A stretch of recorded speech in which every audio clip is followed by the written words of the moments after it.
What's going on, everybody? Another episode of Nickel and Dimes coming back to you. Of course, I'm Caleb, here with Harry. But we also got a special guest today. We got Christian Mitchell, my boy from WCCU Radio, host of C. Mitch Clips. So thankful that you come join us today, Christian. I appreciate you coming out. For sure, man. I mean, I'm excited to be here. Long time coming. Yeah. Things finally got set into motion, and now we're here. Yeah, we've been playing this for a little minute, and we finally got it to go. How you doing today, Harry? Good. Happy to have you on, man. Talk some ball. Great weekend coming off of Monday included. Yeah. I mean, every single day, Saturday, Sunday, Monday, all hitting. Let's start with most recently. Yeah, Monday got the national championship. Caleb, unfortunately. Dude, I mean, like, can I catch a break? Can No. the football gods allow me to catch a break? Like, first, let's just go all the way back. First in December, I made our first little TikTok video, Harry, thinking everything was gonna be smooth. Said Georgia's gonna win the national championship.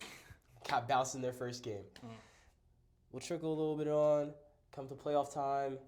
Washington gets lucky. Well, not lucky. They beat the Bucks. Move on. Definitely don't got a chance against Detroit. I mean, I said it right here in this chair. I said they don't got a chance against Detroit. What them boys do? BTA. Straight crushed the Lions. Thought the Rams could get it done against the Eagles. Nope. Both teams moving on to the NFC Championship game. And to cap it all off, fellas, the Ohio State Buckeyes win the Natty. I mean, I'm hurting. My heart hurts. Football gods just don't want me to win right now. I mean, I'm surprised I'm even here right now, to be honest. Like, I had to will myself, get myself here to face you guys after a horrible weekend, in my opinion. Face the music. Yeah. My heart hurts. What'd you think of the game, Christian?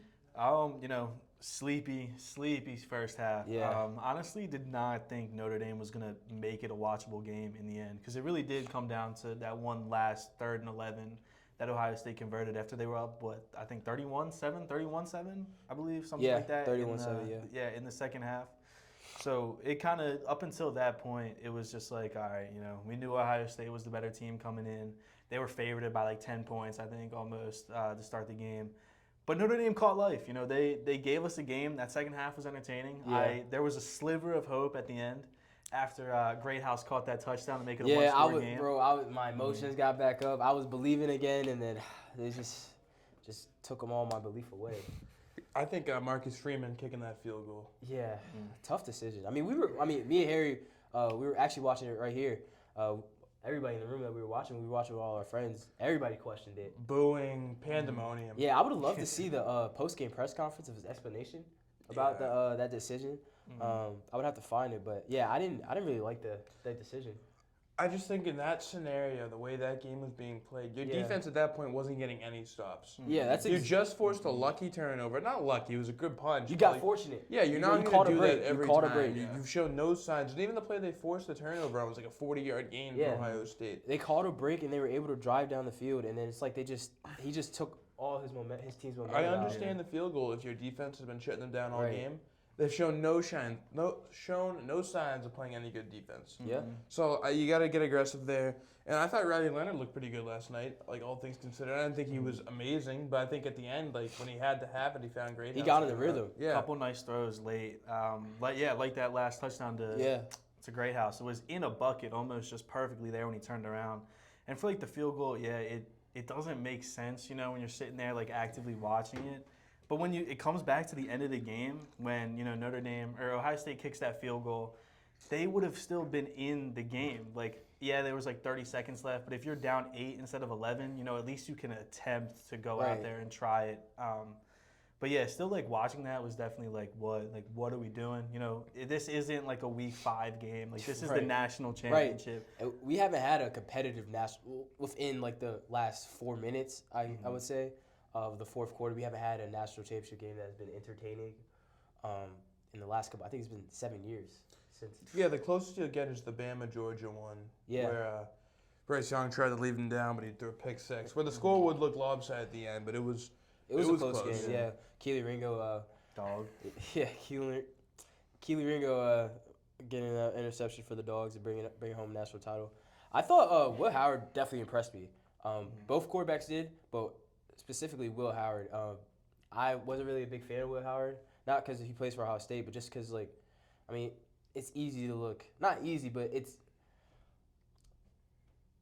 you're supposed to look good when you have Jeremiah Smith, Mecca Ibuka, and all those weapons out. But I mean, he started the game like I think he was like 12 for 12 or something like that. Yeah, he was on point. And honestly, he's like a guy that I think now like he's got draft stock. Yeah, like, his draft stock nobody definitely talked shot about up him. after that. Yeah, nobody talked about him like throughout the year. It was just like, all right, you know, this is this random Ohio State quarterback. It's easy to, like you said, when you've got weapons like Judkins and Henderson in the backfield. So elite run game. You've got a freshman receiver who's the best receiver in college football already. Baby Julio. Yeah, but he's got like he's big. He's got a good frame. I feel like he didn't really run at Ohio State, but he ran a lot at Kansas State before he transferred there. Yeah. And now, like, after you look at it, like a guy like Bo Nix, where he comes in and it's like he's grandpa, you know, he's like 30, it feels like he's like 30 years old, he's been starting forever.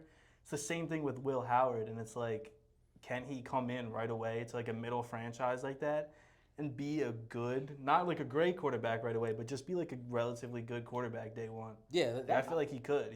I think that's pretty interesting. Harry, what do you think? You think Will Howard could be a serviceable starter in this league? I think he showed a lot on just one play. Just to put it in like one play was the pass to Smith at the end of the game. That was nails. Yeah. Like, that was perfect. Like that's like you have to have it. Win the national championship. Dropped it right in the bucket. Yeah, hit the big play. And I think teams look at that because obviously it's a difficult throw. It's not that hard when you're in single coverage with the best receiver in the country. But just the moment of what it means to make that throw, because that's 3rd and 11. If you don't convert there, they're going to be getting that ball back in a one-score game. And they have life. Yeah, all the momentum. Will Howard's got the size. He's an athlete. He's gonna have to have a good pro day. I think for anything. Yeah. I wouldn't look for him like anywhere before the 4th round. I wouldn't. I'm not that high on him. Okay. I think he's a solid player. I think he could be a backup somewhere. Yeah. I think that's realistic for sure. Like he's gonna have to kill like the pro day, the combine, like the Senior Bowl, whatever. Yeah, everything he can go to, he has to excel at. I think the upside could be there for sure. And I feel like, you know, like Bo Nix having a good year like this, even Jaden Daniels, you know, playing 5 years of college football too. Yeah. Like that helps kind of set the way when you see like these older and they're like 23. Like Will Howard's probably these 23, veteran guys 22. in college coming in. Yeah, because they started their whole career. Like you say, Bo Nix and Jaden Daniels, those guys started as true freshmen. So when they get to the league, like Jaden Daniels is coming up 5 years of starting football in a row, and I think a lot of that is like why like Jaden Daniels is having a great success right now. Yeah. But I'm not panicking over Drake May. Because Drake May is 2 years younger than him and just only started 2 years at UNC. Yeah. Where he's not coming off 5 years straight of high Division I football. But sorry, that's a bit of a tangent. But back to what I was saying. Yeah, Ohio State, Will Howard. I thought Will Howard looked great in that game. Yeah, I thought you were saying. I thought Will Howard played really well. Ryan Day did a good job coaching. I mean, like. Just hearing you say that, it's like, I thought towards the end of the game when Notre Dame started to come back, I was like, this is about to be the most Ryan Day national championship I was ever. so ready I was so ready to clown Ryan Day if they came back. But I mean, credit to him and his team. I mean, they battled through adversity. As Notre Dame started to come back, they snatched some momentum right back, and they finished the job. And that's what you're supposed to do when you're the better team. That's why they got a Natty in Columbus now. Yeah, my heart hurt because after the game there was a photo of Lane Kiffin in the stands for Quinshaw Judkins' state championship game in football. Oh. And so this guy waited up like way after everyone. He's the only one there. This guy went to this guy's high school game just for him to leave for the bag. And now you see Quinshaw raising up a trophy. Worth the bag. Oh, it's the state of college football, man. Yeah, it's the state of college football. For sure worth that bag, too. I'm excited to see him in the league. I mean, he's just like... Both of them, honestly. Yeah, they're both really so good. shifty, too. Like, I think especially Judkins, he's like... It's almost like Saquon, you know? You get him out one-on-one, like, you're probably not tackling him. Yeah. Like, he can just make you miss in such, like, a variety of ways that it's so entertaining to watch. Yeah, for sure. And on the flip side, for Notre Dame, I mean, you got to expect they'll be back. Yeah. I think, like, I keep harping on this point. The $20 million in NIL money is going straight to Notre Dame. Like, I said this the last time we were on the show. Ohio State has to split up that $20 million with the other 15 teams in their conference. Mm-hmm. Because Notre Dame is an independent, they get to keep all that money.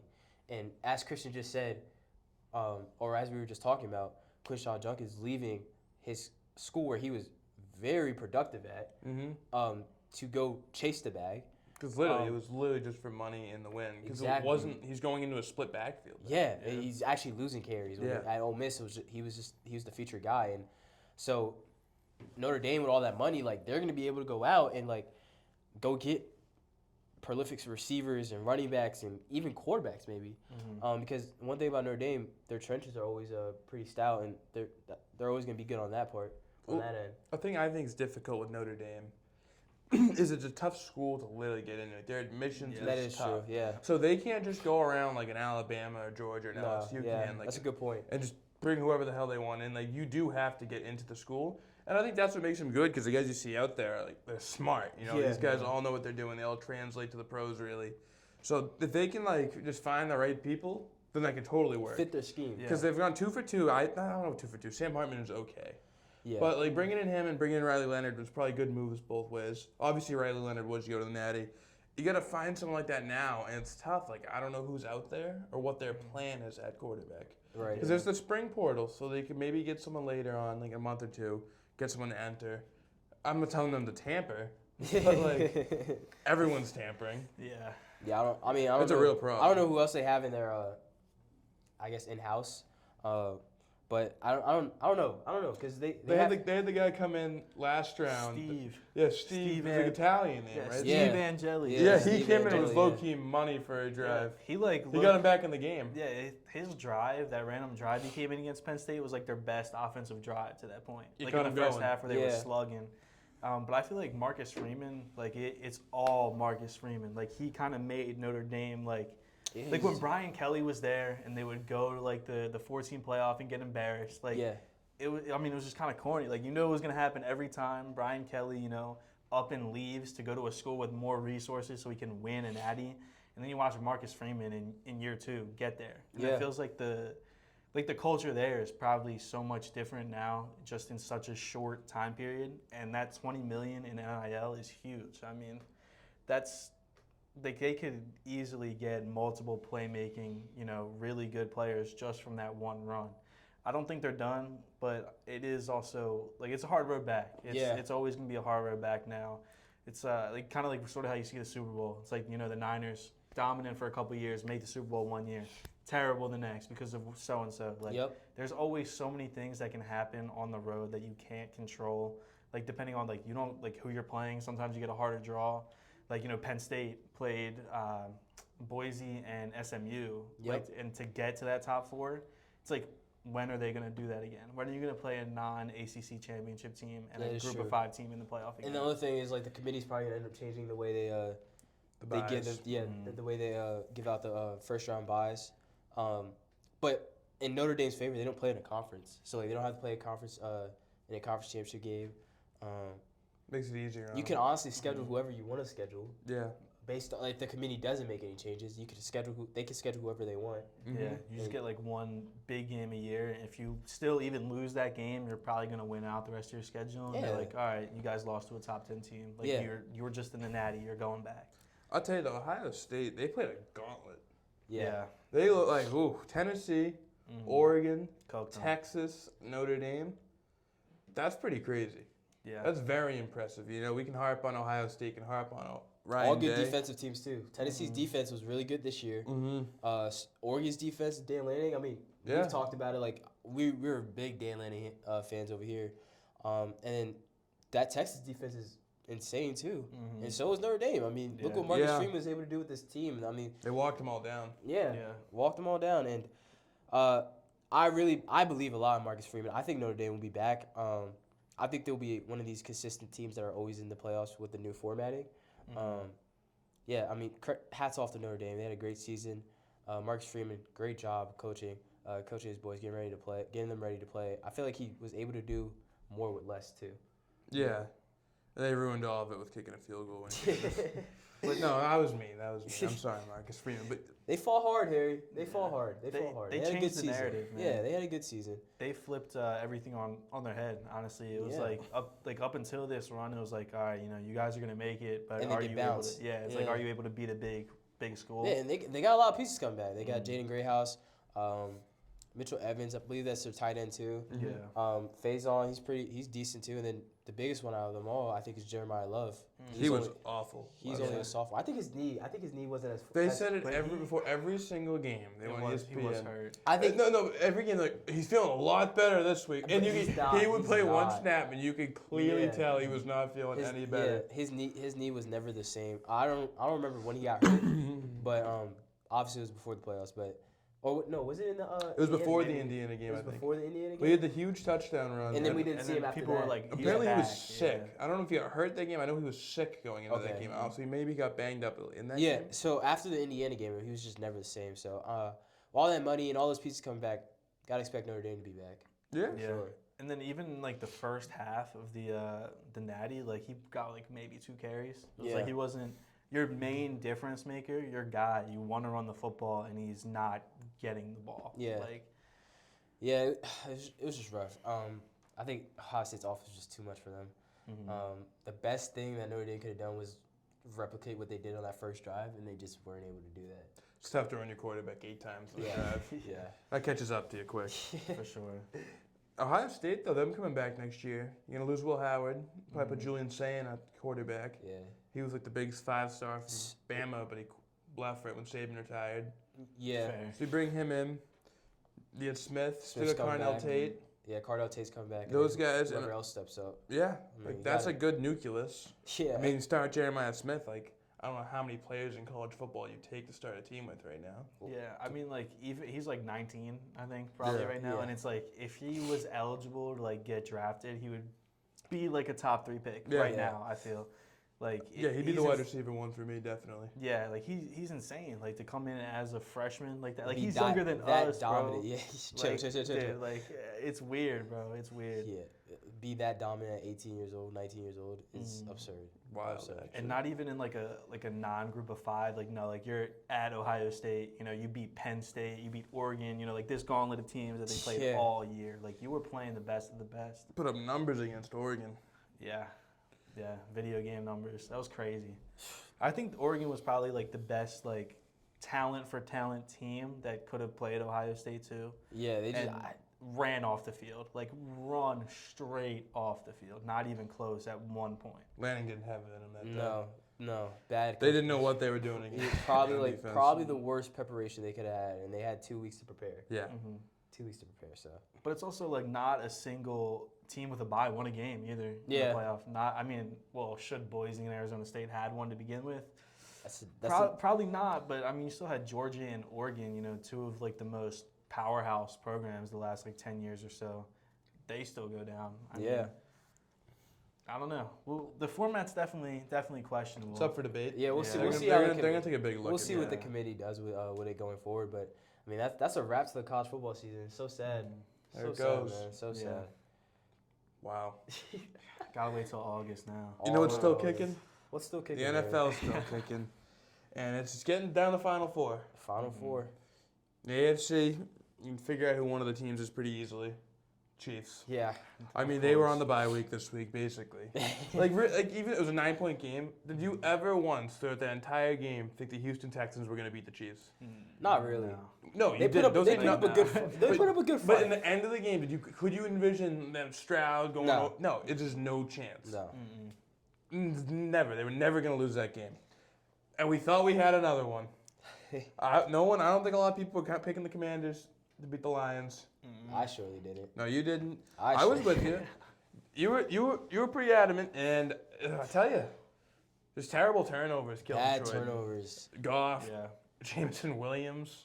Yeah, that random pick. That's like when you're getting too cute in the playoffs. Like, bro, just run regular plays. Like the trick plays are good. You know, bring them out, keep the defense honest at times. But like, come on, bro. Like you're a game away from the NFC Championship. Yep. Why is Jameson Williams? You're like throwing passes. Yeah, and why?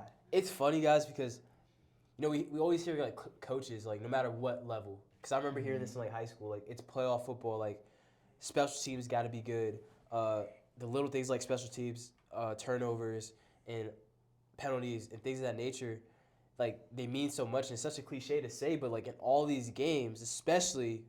What comes to my mind, the Detroit game and the Philly game, is the turnovers and when they happen at really pivotal times in the game, and it just just shifted all the momentum of these games. And for the Lions, I mean, gotta feel so bad for Detroit fans. I mean, think about how bad, like how long they've been bad, and then they almost knocked off the Niners last year. And this year's supposed to be their year. Yeah, they had a whole bunch of injuries on defense, but it's a game that you're supposed to win. I don't feel bad for them. I don't feel bad for the Detroit fans. They were getting a little loud. Yeah, they got a little cocky for being the Detroit Lions. I mean, but your team has sucked for all your life, and like. Oh yeah, I'd be so obnoxious. Yeah, exactly. Like, it's like the Commanders. It's like the Commanders fans that are our age. They sucked all their life. Yeah. Haven't seen them win anything, and now all of them are just coming out of nowhere, being obnoxious. I think it's some of the players on the team too. Like St. Brown always has something to say. Yeah. He went after De'Ami Brown, I think. Yeah, De'Ami Brown. De'Ami Brown didn't go well. No. He got 100 yards out of him. He got you see the catch here, the guy's hands were in his face, couldn't even see, he brought it in. I think the Lions just kind of got punked. Yeah. Jared Goff sucked. Like he threw that pick six, he got embarrassed on it too. Frankie Louvu met him. Pushed over. And I don't think Washington had to do anything crazy to win this game. They No. didn't. I wasn't like they went for it on a bunch of fourth downs, which they were great on. They were great on their fourth downs. But they were like 4th and 2, 4th and 1, where they just they got stuffed on the first one too. Yeah. They tried at Mariota. I thought after that, I'm like, all right, this game's over. Yeah, I thought the Lions were about to start rolling. It was about to be a blow after that. But I mean, Washington did a good job of playing with a lead. Yeah, they knew exactly what they were doing. Exactly, they didn't do anything cute. They were able to still play their offense without being too conservative, and I think that's where that's the kind of like the line that you got to play, because when you get too conservative, then that's where you kind of see your leads start to slip away. But they did a great job of managing this game. Jaden Daniels played lights out. It's hard to believe that he's a rookie. I mean, it's insane. He's poised. It's insane. I saw Vic Fangio, the Eagles defensive coordinator today. Yeah. Like he said in the presser, it was like Jaden Daniels is literally only a rookie by birth certificate. Yeah. Like he looks like the guy. That's a great way to put it. Yeah. It's a great way to put it. I think they're also just so built to play with a lead. Like they've had so many good comeback wins. Yeah. But like the way that their offense is, where they can run, they can throw, he can run, he can throw. Yeah. It's like when they're out and have a lead, they can control the ball for like 7 minutes at a time. And if you it's like the same thing that the Eagles do. Like they just hold the ball for so long, and it's like you limit the amount of possessions. Obviously, that was not the case here, but they have the ability to do that. Yeah. And I feel like that's what you saw a lot of the time. Like the Lions felt like they were in the game. Like it felt like Washington was controlling, but the Lions were in the game throughout. And then just the last I think it was like the 5 or so minutes, they went up 14 or 17, something like that. And it was just like they put it away. That was it. And it's like when you see a team like the Lions, like all year, it's been their offense. You know, the defense is so banged up. If you tell them going into this game that they put up 31 points, like they probably feel pretty good about that, you know? And it was just like scoring possession after possession for Washington. It's a simple shootout. And I want to stick with this game real quick, fellas, because I think, you know, this loss brings an interesting question. A lot sooner than I guess Detroit was going to have to think about it. But Ben Johnson got hired today by the Chicago Bears. So he's going to be coaching Caleb Williams. And then Eric Glenn is also going to be gone, who's their defensive coordinator. So the Lions are losing their offense coordinator and their defense coordinator. And so my question is, and here I'll start with you. The question is, do you think the Lions are going to be able to bounce back and get to an NFC Championship game? Like, is their Super Bowl window slightly closed? I don't think it'll ever be as open as it was this year. Yeah. I think that's a good way to put it. But we can see who they get as their coordinators. I can see a lot of people wanting to work with Dan Campbell. Yeah. So I wouldn't be surprised if they got a good hire there. And I don't know what they got for free agents. And they draft well, too. Yeah. So if they can continue to hit well in the draft, they're getting a much higher pick than they anticipated. Yeah. So if they can keep adding on, they get Aiden Hutchinson back next year. I don't think it's over, but this was their best shot so far, obviously. Yeah, it's like, damn, if not this year, then when type of thing. It's going to be tough because you got such a good core right now. You went into the playoffs with St. Brown, J-Mo, Gibbs, and Montgomery coming back, and Laporta, that should get it done. And Jared Goff, a lot of people think he's super good. I don't know where I was going with that. I don't think he's that great. Yeah, I don't know. I mean, especially when you point out who's on that offense. They have at worst the top 3 offensive line in the league. You know, Amon-Ra has been that guy all season. Jamison Williams had the best season of his career. Yeah. Jahmyr Gibbs, Like Dog. he's just nuts. Like I love Jahmyr Gibbs. He's electric with the ball, and then with Monty too. Like, what else do you like? How do you get that team better? You know. And then, like, defensively, like, that would be the only thing that I would say, like, this wasn't their year, but, like, it felt like it all year. You know, they went 15 games, like, by far the most they've ever won. But then that defense just, each week, just dropped off more and more and more. I will say, though, like, yeah, it's going to be interesting for Dan Campbell next year for sure. Losing both coordinators is, like, I don't know how you really kind of It's tough to bounce back that. from. Yeah. It's tough to bounce back from. I mean, we see it all, like, we've seen it before where coordinators go, especially when you have a head coach like Dan Campbell, where it's not his offense or his defense. So like he's relying upon both his coordinators, and it's tough to replace what you're losing. 100%. I think back to like even college, which I think is very similar. The 2019 LSU Tigers head coach Ed Ogeron, and I think he's in that Dan Campbell type of thing. And he had Dave Aranda was the defensive coordinator. He left to go be the head coach at Baylor, and you had Joe Brady, who's the offensive coordinator of the Bills now. Yeah. He left to go to be the Panthers OC right after that. And the drop-off of LSU was unbelievable from 2019 to 2020. And it didn't help when you do lose like your 3 best players. Yeah. But like still, you still keep bringing in 5 stars, and they weren't the same for a while after that until they brought Brian Kelly in and got Jaden Daniels and got a little more back to like having a real head coach. Not that I love Coach O. Not calling him not a real head coach. I understand what you're saying. He's a great leader and like great rah-rah He needs guy great coordinators. Exactly. And when you need great assistant coaches, it's kind of like it's a flaw.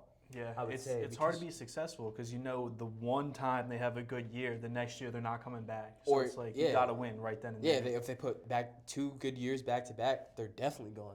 Yeah, and that's what happened with them. You know, yeah, exactly. Aaron Glenn and Ben Johnson, like after last year, like all right, let's run it back one more year. You know, the jobs last year weren't like the head coaching jobs weren't like too crazy. There was no like for sure kind of. Like, Chicago's a great spot for Ben Johnson. Yeah. Perfect. They've got their quarterback. I mean, you can say what you want about his rookie year, but Heisman winner, first overall pick. Like, I have a lot of faith in Caleb, and I think that's going to be a good spot for him. But this, like, overall with the Lions right now, like, just draws so many comparisons to the Eagles 2 years ago, where, Sirianni, locker room guy, like, that's it. Yeah. Like, that's his thing. Both coordinators gone, Gannon and Steichen. Yeah. And they take a job. They took a job, and they got bounced in the first round by the Bucs. Right? Yeah, I think that's what makes a team great. Like when you look at like the dynasties, even like the Chiefs after they lose, they lose Bieniemy, they still keep rolling. They lose Tyreek Hill. It's able to like you got to keep your main core together. Whether that's Reed and Mahomes, Brady, Belichick, stuff like that. Like Walsh with Montana back in the day. Yeah. And you compare Campbell and Goff to any of the things I just listed. Yeah. It starts like. And you're taking every one of those other duos or trios over Campbell and Goff. You took Tyreek Hill off the Chiefs, and they said, okay, they won 2 in a row. Yeah. Poised to win 3. And they changed the way they played, and that's what that goes to a test of how. Because the league caught up to what they were doing with that, started running the 2 high. Yeah. And then they're like, all right, we can do whatever you want. Like we'll beat whatever you're gonna give us. Yeah. Exactly. And it's interesting. I mean, we'll see what happens with Detroit. But, I mean, like Harry said, Hutch is coming back. I think him being out just really – that's when their pass rush just was begin to become absent because with him on the field, he just draws so much attention that frees up other guys. I think their back end, they need to address that in the draft maybe. I think they got to go D-line. They got to go D-line. I like their secondary. I like Brian Branch. I like Kirby Joseph. Branch is good. Terry Arnold's very good. Yeah, they're also young. I mean, other than Kirby, they're all young. Yeah, you just gotta give those guys time. Also, first year in a system for Carlton Davis too. That defense wasn't what it was the year before, but it also wasn't that bad when they were fully healthy. And the way that they played too, like their offense is scoring so much and so quickly. Their defense is going to be on the field a ton. Yeah, exactly. When you got Jamison Williams, like once a game he gives you like a huge touchdown, your defense is out there quick. That's a good point. Yeah. And when you're scoring that much, like it's tough to have a really, really good scoring offense and a low scoring defense. I agree. That's just the nature of it all. I think they'll still like be a good team, next year. Not to say that, but yeah, like the same thing with Notre Dame. Like the road's probably going to be tougher next year. Yeah. I mean, even looking at the division, like their division, own division. won so many games. And in their conference too. Yeah, and then they the NFC North fell off in the playoffs. Obviously, all 3 of them didn't win a game combined, but they won each of them won at least 12 games. I think the Packers won 12 games, and then both the Lions and the Vikings won 14. So it's 14 and 15. Yeah. So it's can you do that again? Now you're gonna have a target on your back, especially too, and without your coordinators, there's gonna be that time. You just gotta gel. You're gonna put in a whole new offense, a whole new defense. Even if you're bringing in guys that are already on the staff, they're gonna do things differently. Yeah, I mean, I wouldn't be surprised if we see them struggle early on in the year because you're gonna have a new system on both sides of the ball. So they might be a wild card team next year. Yeah, with how good their vision is. And then it's gonna be tough to get in the playoffs. They get screwed too because Ben Johnson didn't leave to go to the Raiders. No. Ben Johnson didn't go to the Saints. What's the Ben Bears? Johnson's right in the Chicago. Bears. Mm-hmm. So that's a division rival. You're getting worse, and they're literally directly getting better. Yeah. It's they're taking what you do best, and now they're gonna be running all that. Yep. And it's gonna be tough. The Packers are always consistent. The Vikings, who knows what J.J. McCarthy's gonna look like? Yeah, good point. That or division. Sam Darnold if they bring him back. Yeah. Whatever they end up doing. What you could do with Sam Darnold. I don't think their schedule was that hard this year. The Vikings. No. I think they're also very well coached, though. Kevin O'Connell's a great gets coach. it done. There was Flores could leave too from the DC side. That is true. I love Brian Flores. Yeah, I love that guy. That's my guy right there. There was I seen a tweet earlier today of how I didn't realize the NFC North played the AFC South this year, in the regular season. Yeah, that's one of the divisions they went up against. So that kind of every NFC division plays. Those are four. Yeah, those are 4 easy wins for them. Maybe definitely 3 easy wins, with the Jags, the Jags, Colts, and the Titans. Mm-hmm. Yeah, Texans too could be an easy win, depending on the Vikings crushed them. Yeah, they kind of limped throughout the year though. The Texans they were. If they weren't in the AFC South, I don't know if they would have made the playoffs. They wouldn't have. They would have. Stroud regressed a lot this year. I thought. It might have been just but I think it's because he got hit a lot. He was the second most sacked quarterback this year. They had the injury bug too in general. Exactly. That's where I was gonna go with that next. Everybody was out. Tank Dell. Nico's out for a while. Took turns being hurt. Their big 3 literally took turns being hurt. Shout out Joe Mixon though. Yeah, he was a dog, and he was hurt too. He was great this year. Yeah.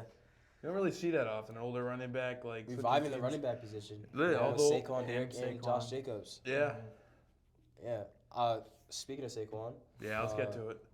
The afternoon game on Sunday, LA traveling to Philly, taking on the Philadelphia Eagles. Little bit of smack talk before the game. Jared Verse talking about how he hates Philly, hates the fans. I agree with you. I'm right there with you. But fortunately, the Eagles were able to back it up, beating the Rams 28-22. I'll start with Christian here because this is your team. Yeah. What were your thoughts on the game? Look, before we get into that, the Jared Verse situation. You know what? I get it. Talk to me. I would hate us too. I don't blame you whatsoever. Yeah. But also, why would you say that before the game? I feel like that's something you say after a win. Whatever. You just kind of you talk about it after. Go ahead. That's a weak move. Yeah. You know what? I respect how I'm being a rookie before the game, going into Philly and telling them how I feel.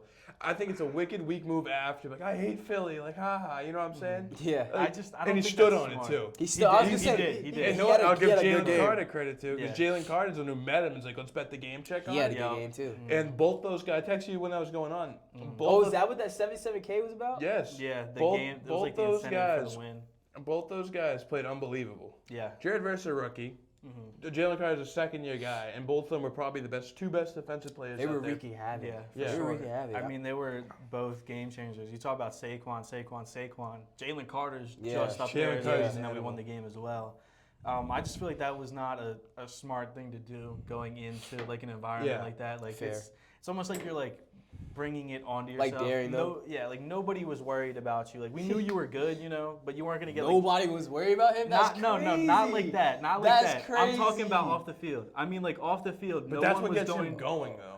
Yeah, that's what got him fired up. My point was nobody off the field is going to specifically chirp him. That wasn't going to happen. But once he said that, you brought the attention to yourself. He wanted it, though. He wanted it, yeah. And he got it. And he played good. So, he did. It'd be one thing if, they were yelling at him, Kyrie when he goes to Boston. Yeah. But Kyrie will, he'll stoke the flame. He'll be like, oh, I didn't think it was that loud. And the next team he gets got. And scores 10 points. But this is a guy, he showed up. He did. He was beasting. I think, it's always been, they said he really just talked shit to other Rams players, too. Like, he just gets everyone fired up. He's always saying something. I think it'd be really weird if he went away from his brand. Yeah. True. That's what he's like, gonna get in your face. He's gonna tell you how he feels.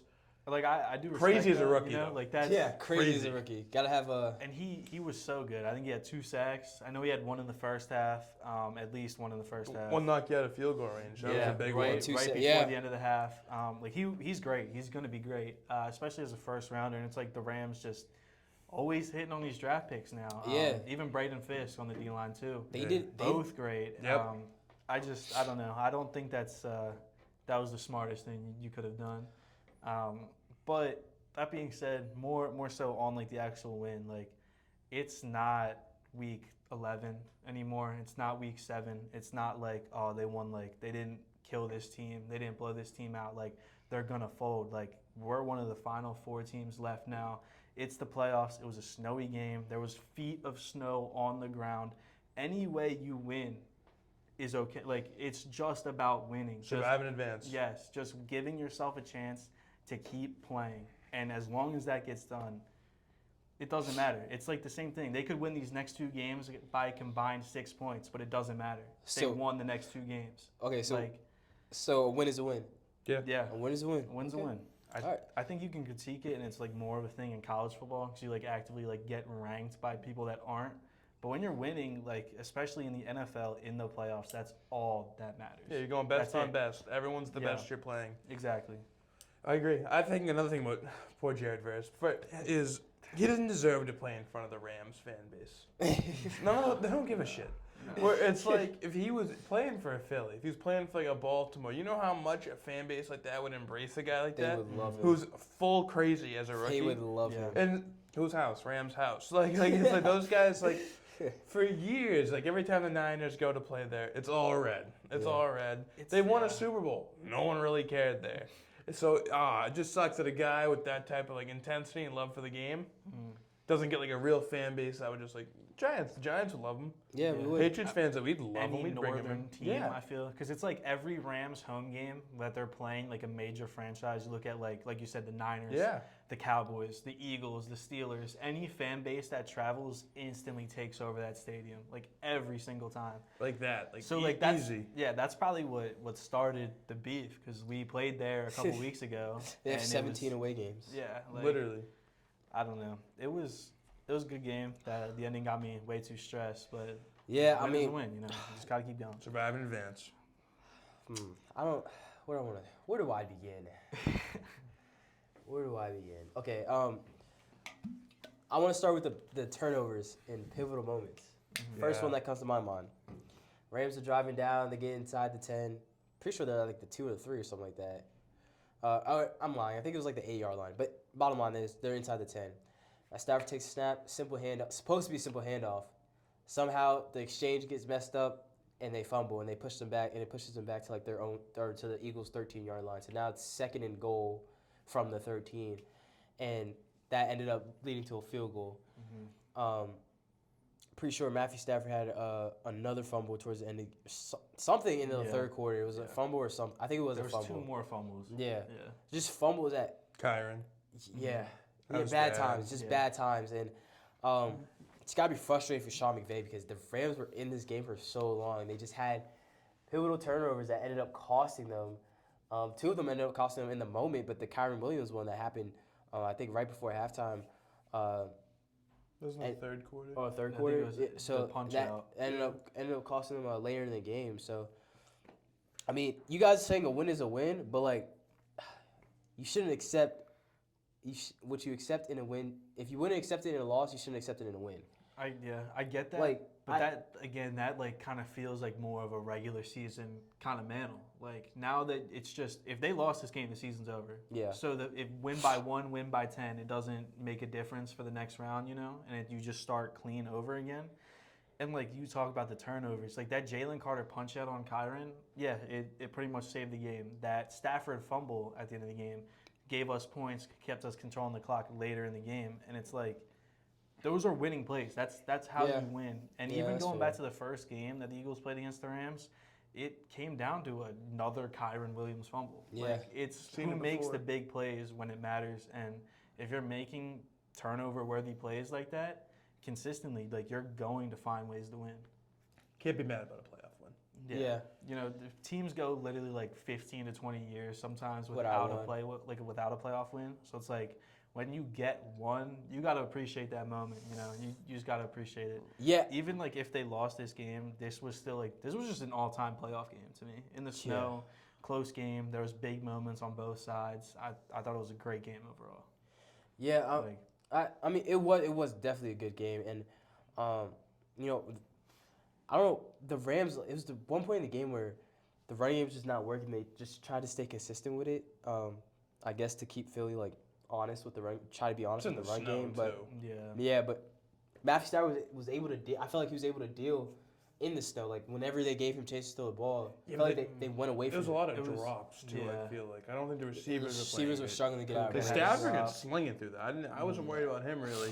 But, like, even Puka was dropping passes, like, big-time passes. Yeah, I mean, they were struggling to get out their breaks, too. That's just what happens when you play in a couple feet of snow. Yeah. And it's, like, honestly, for a majority of the second half, with how bad the snow was coming down, like, it felt like you were at a disadvantage when your team had the ball. Because it's, like, one turnover-worthy play, and you're setting up the other team to go, like, you know, have to drive half the field.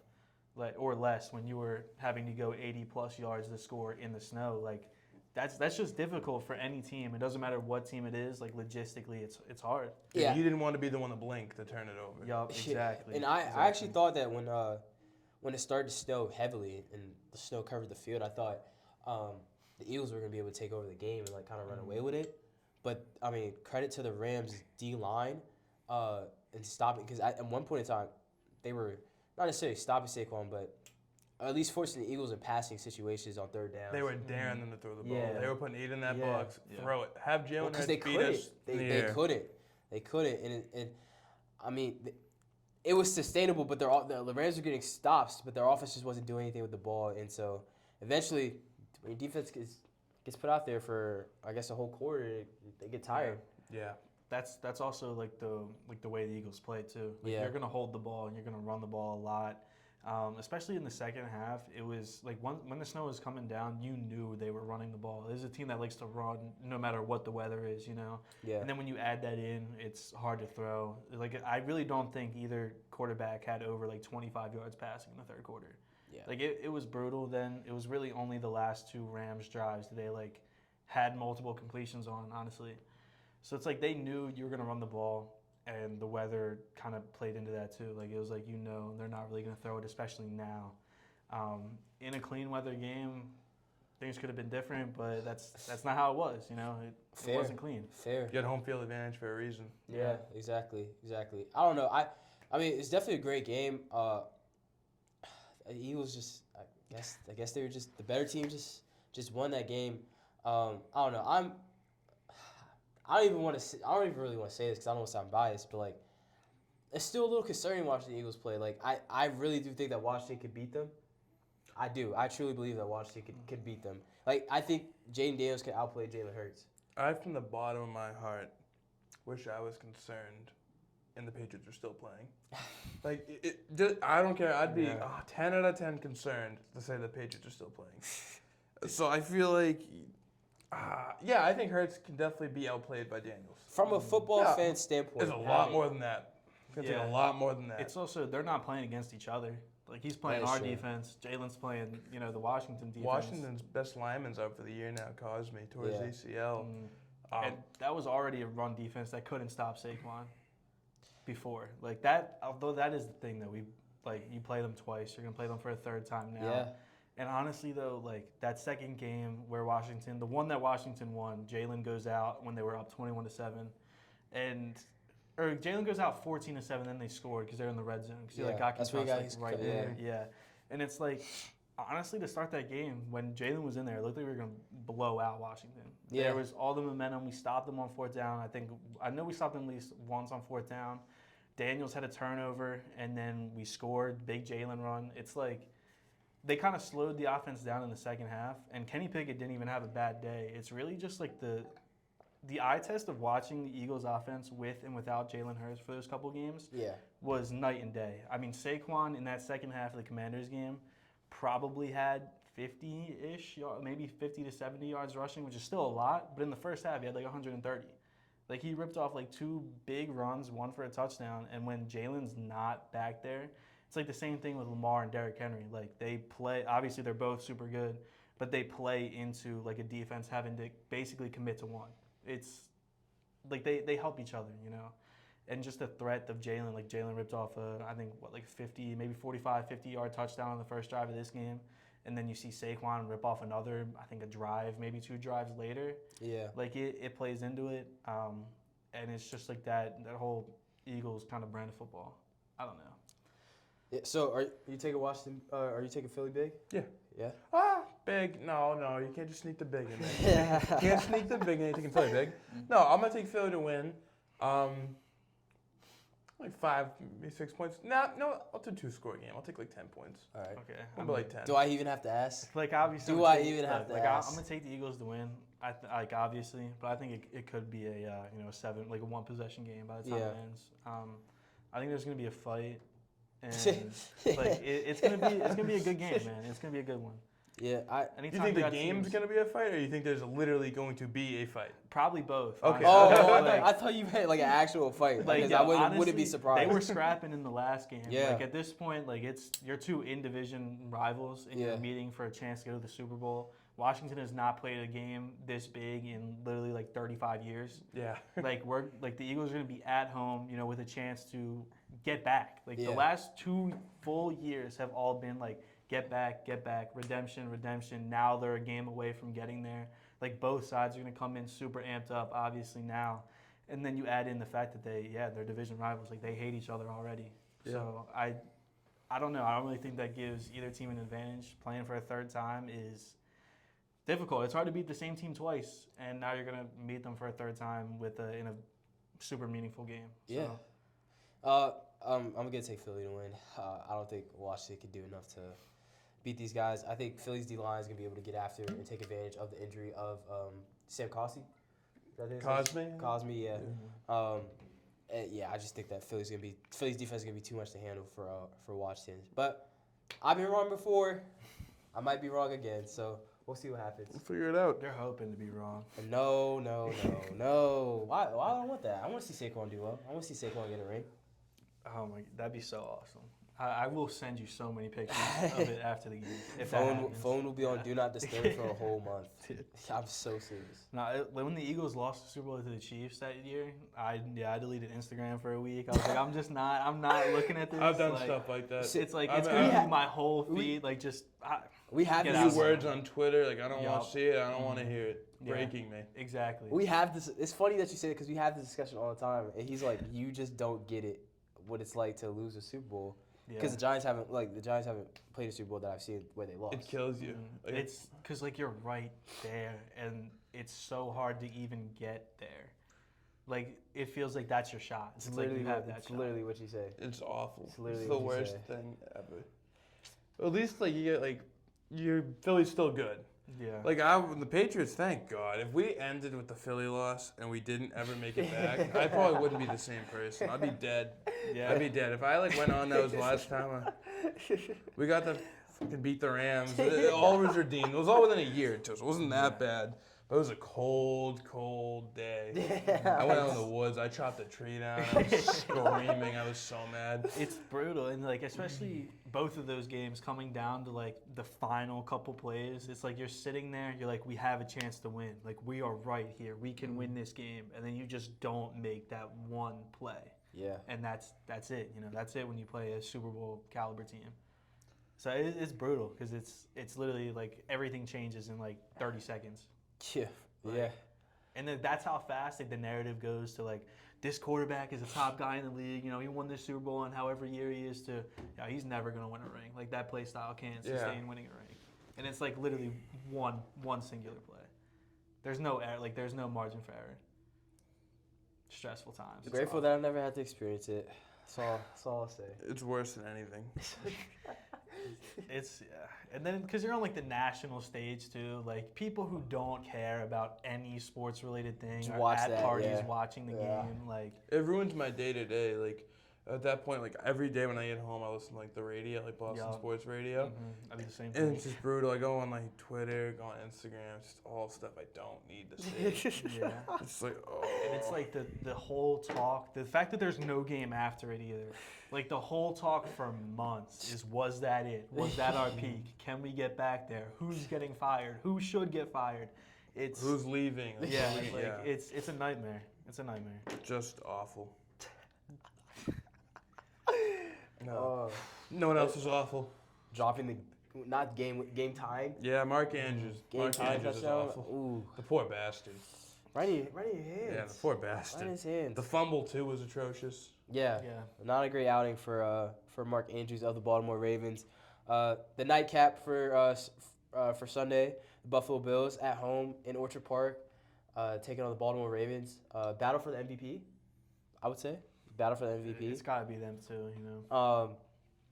Between Lamar Jackson and Josh Allen, the Bills prevail.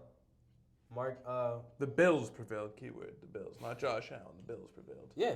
Yeah, I know. I'm just saying I don't think like this game changes much in my mind for the MVP. Oh, so you still think it should be Lamar? 100%. By stats, it's got to be. It just kind of. He had double the amount of passing yards. Yeah. They Like, had literally more yards double. in general. 45 too. 45 for Lamar is absurd. But it's gonna be. They're gonna give it to Josh. They're wrong to do it. I They're think gonna give it it's to going to be Josh. like an Embiid Jokic thing where, like, you know, they feel bad for him. Sort of. It's just like, you know, like you probably could have won last year. Your stats were better than Lamar's last year. Lamar's already won twice. Like, you know, obviously, like it's not supposed to matter. It's supposed to be all based off this year. There but, is like, that fatigue. stuff There matters. is voter fatigue. Exactly. Yeah. Like that's a real thing, and I feel like, especially for a guy like Lamar, who's like already so hated for whatever reason. Like, I really wouldn't be surprised if they gave it to Josh Allen with worse stats across the board. Especially, like, they say playoffs doesn't matter, too. But, like, it does. It does. It plays into the factor. And, oh, man. If you're Lamar and Baltimore, I'm sorry. It's just like, oh, it's so frustrating. So frustrating. Brutal. You get to host the AFC Championship game last year. Don't beat the Chiefs.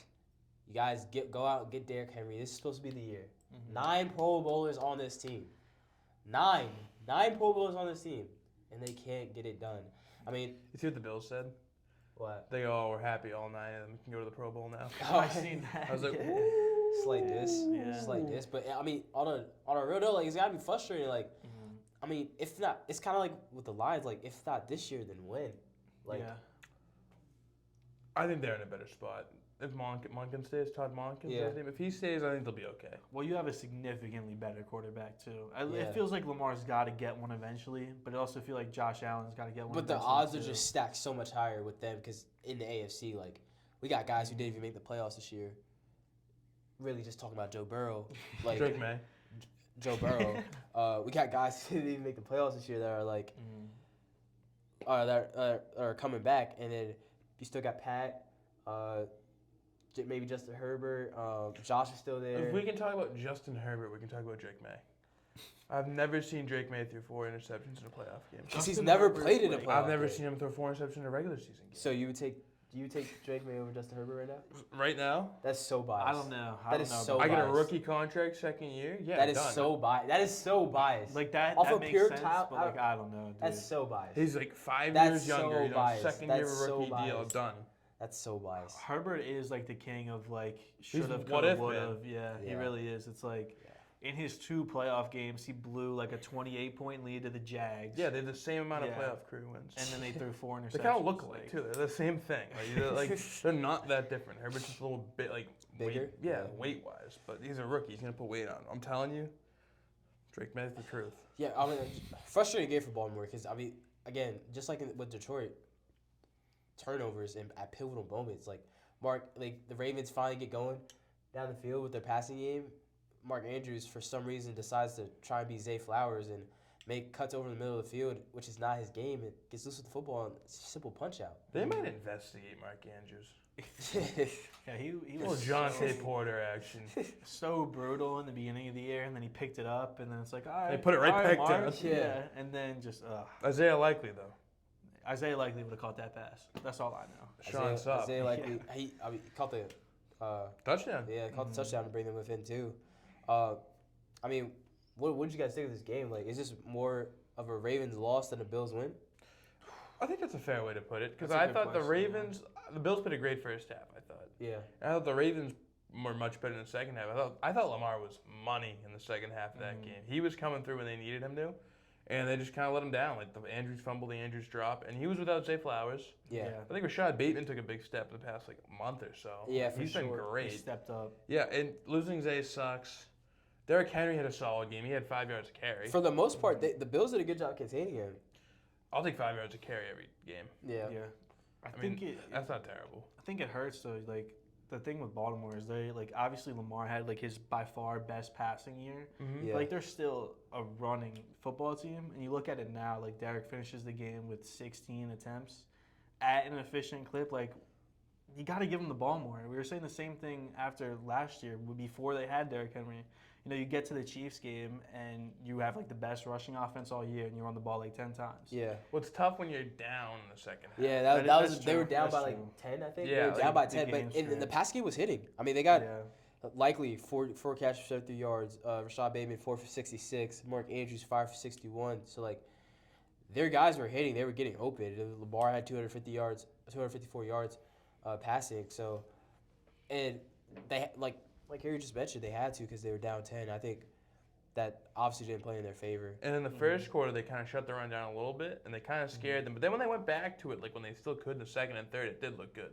Yeah. I mean, that's what they want to do. Yeah. That's what they go into. That was probably their main game plan, and then you have a couple bad Lamar turnovers that set you back, But I also, I don't know. I don't think that game was – he pretty much did all he could for outside of 2 plays, that pick and that fumble. And those are first half problems. So it's So you had time to rebound from that.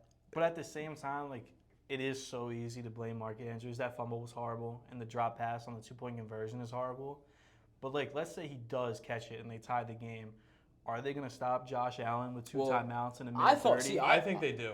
I don't know. They did nothing in that second half on offense. Yeah, I just feel like and you got all the momentum. You never know. You got that momentum. And Josh Allen is itching to do something dumb. When they were going in at the end of their last time when they got the field goal, and he was looking to pitch that ball to James. Oh yeah, when he got stood up, he was trying to pitch it. He's making eye contact. I'm don't do it, Josh. Yeah, he's itching to do something dumb. I mean, he didn't really have that good of a game. 127 yards passing. I agree. I think the Ravens. I think you could get on him just as much as Jalen Hurts because they had the same exact game basically. Yeah, fair. That's a good point. But no one's been critiquing Josh Allen this week. It's how the hell did they win? They didn't have a ton of rushing yards. I guess they did if you add them all up, but yeah, he had 2 tush pushes himself. Yeah, it was all that's winning football. That's all it is. Playoff winning football. It just comes down to special teams and turnovers. Mm-hmm. So if you're the Bills, would you be concerned after this game? Not as slightly, yeah.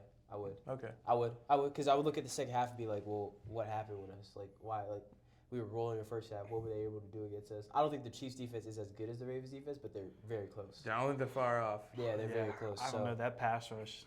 I see what you're trying to do there. I see what you're trying to do there. You got to hold them to the same standard. Yeah. It's hold on, real quick, somewhat off topic. Imagine if it was Nick Sirianni losing both of his coordinators that loses to the 7 seed at home with a first-round bye. The conversation around that versus Dan Campbell. But Dan Campbell has done a much better job than Nick Sirianni. It's because he's much more likable. Yeah, it's when you just look at the numbers and the stats, they're similar. They're very similar. And so I don't like Nick Sirianni. I think he's a tool. He definitely But I see where you're coming from. But do you see that point? The narrative would be completely different if they were switched. I understand it.